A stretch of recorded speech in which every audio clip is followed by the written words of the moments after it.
péché, atteigne la sainteté et soit gagné par Dieu. L'œuvre de Dieu Tout-Puissant a ouvert l'ère du règne et clos l'ère de la grâce. C'est l'œuvre de Dieu pour l'ère du règne. Le travail de l'homme au service de Dieu s'appuie sur l'œuvre et la parole de Dieu Tout-Puissant. Ce travail abreuve et guide les élus de Dieu.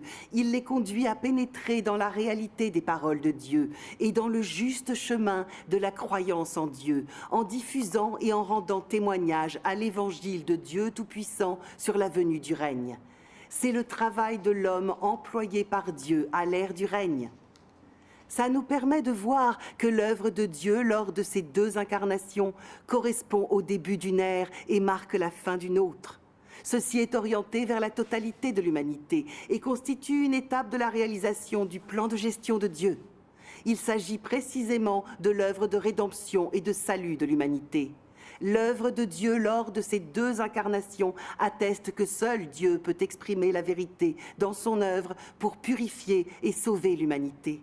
Jamais aucun homme sur terre ne peut ni ne pourra accomplir l'œuvre de Dieu. Il n'y a que Dieu incarné et lui seul qui puisse accomplir l'œuvre de Dieu. Dans les deux cas où Dieu s'est fait chair, il atteste que seul Christ est la vérité, le chemin et la vie. En dehors de Dieu incarné, aucune autre personne ne peut accomplir l'œuvre de Dieu.